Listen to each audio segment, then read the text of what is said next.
Toda vez que eu ando pela cidade, fica mais claro para mim a importância das figuras geométricas. Elas estão por toda parte.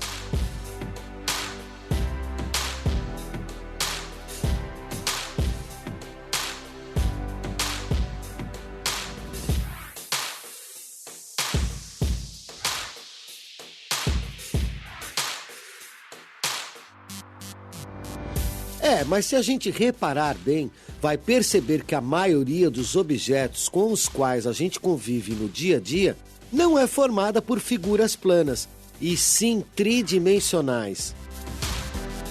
Você sabe qual a diferença entre uma figura plana e um objeto tridimensional?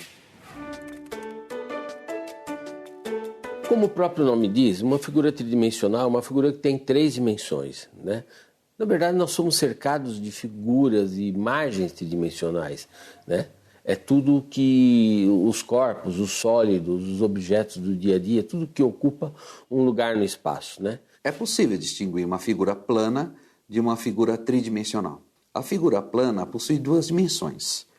A figura tridimensional possui 3 dimensões. Matematicamente falando, por exemplo, para eu descrever, imagina, uma caixa, né? Eu vou ter que falar da sua largura, do seu comprimento e da sua altura. Por causa das suas propriedades, os objetos tridimensionais são muito utilizados na arquitetura. As mais utilizadas são os paralelepípedos, são os prismas, né? A arquitetura modernista, ela foi a arquitetura do uso intenso do concreto armado. As formas são retangulares, são planas. Então, eu acredito que mais por esse motivo, a arquitetura foi ficando essa de caixotes. E quando se trata de artes plásticas, então, nem se fala. Os objetos tridimensionais são a base do trabalho de muitos artistas. O bidimensional, né, ele não está sujeito às leis da física, né? Então, o que eu colocar ali, o que eu desenhar, o que eu pintar, vai ficar. Quando eu saio dessa representação, né, do bidimensional para o tridimensional, a gente está sujeito a essas leis da física, né? A gravidade é uma delas. E a escultura também está sujeita a essas mesmas leis que nós estamos.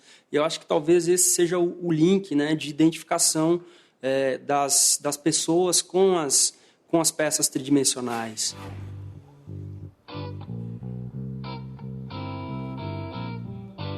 Jogos eletrônicos são uma mania de muita gente. Mas se você pensar bem, vai ver que os objetos tridimensionais também são muito importantes para aqueles que criam jogos. Será que você pode dar uma força aqui para mim? Sim, claro.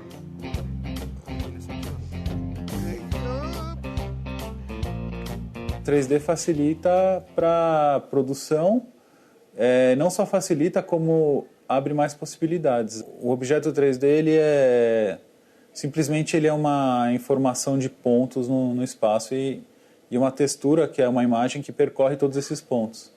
Aí você pode mudar não só o ângulo, como distância também. Você pode fazer uma coisa estar na frente da outra, parcialmente ou não. Então é assim, o 3D você tem as peças para ilustrar da maneira que você quiser, assim, tem muito mais liberdade. No 2D tem que estar tudo definido e o artista tem que fazer quadro a quadro.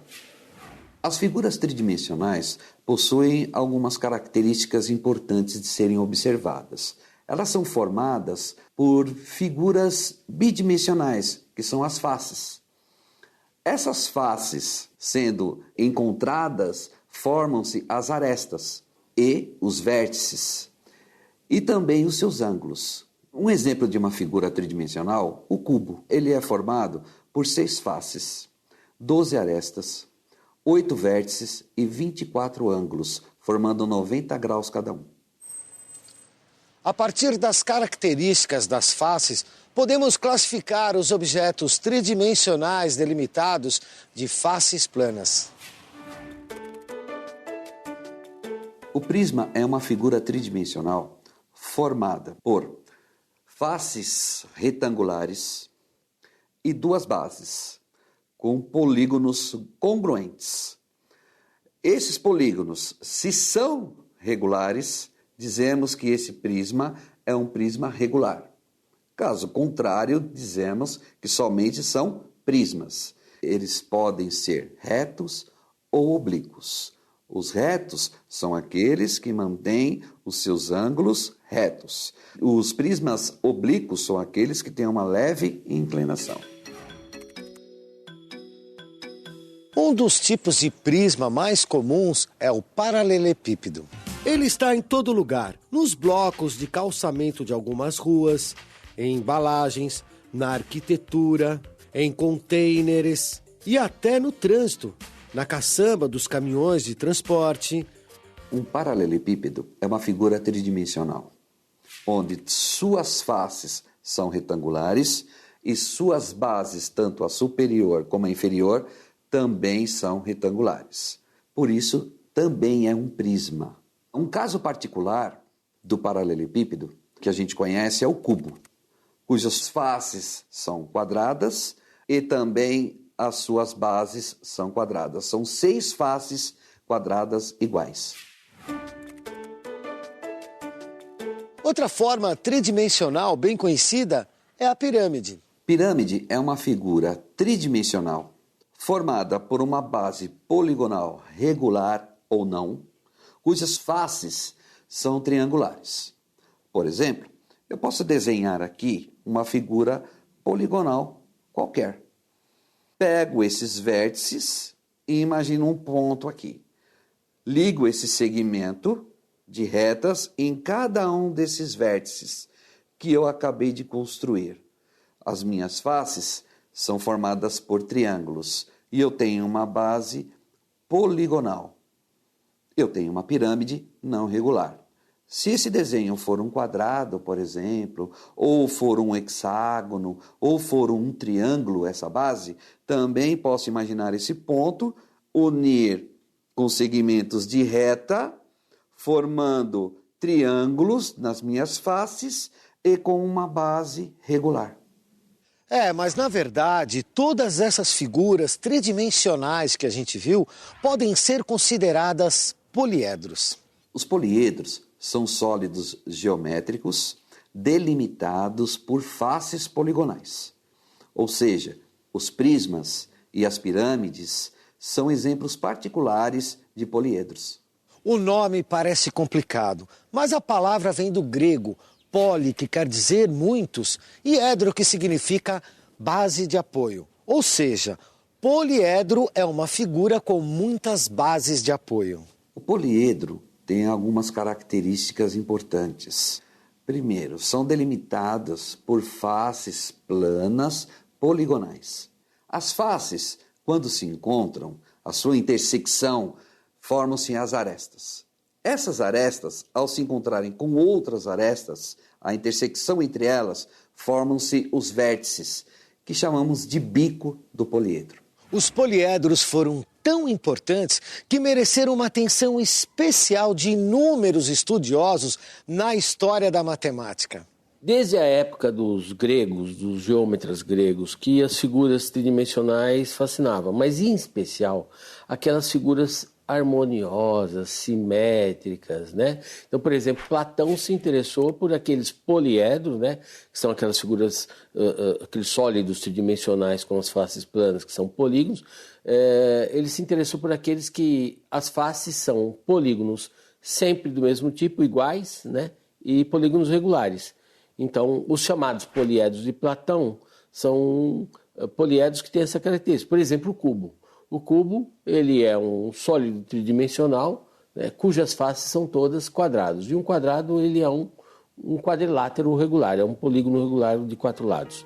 Os 5 poliedros de Platão são o tetraedro, que é formado por 4 triângulos equiláteros, o cubo, formado por 6 quadrados, o octaedro, formado por 8 triângulos equiláteros, o dodecaedro, que é formado por 12 pentágonos regulares, e o icosaedro, formado por 20 triângulos equiláteros.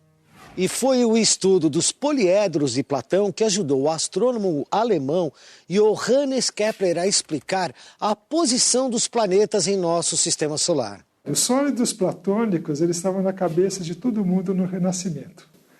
Então, era de se imaginar que eles estivessem presentes na natureza das coisas, inclusive em um dos grandes problemas da época, que era qual a estrutura do sistema solar. Então ele imaginou que se havia 6 planetas, cada planeta em uma esfera, e portanto 5 intervalos, se por acaso esses 5 sólidos platônicos eles não representariam esses intervalos, começando da esfera da Terra para fora do decaedro. Então a face mais interna tocava a esfera terrestre, o vértice tocava a órbita de Marte. Depois, a órbita de Marte, ele imaginou um tetraedro. Depois, para Saturno. Então, um cubo. A face do cubo tocava a órbita de Júpiter e os vértices tocavam a órbita de Saturno. Da órbita da Terra para dentro. O que definiria o intervalo entre Vênus e a Terra seria um icosaedro. De Vênus para Mercúrio, que é o planeta mais interno, o octaedro. Olha, de tanto a gente falar de figuras tridimensionais, me deu até vontade de pegar um cineminha. E é claro, tem que ser em 3D. Valeu, pessoal. Até a próxima.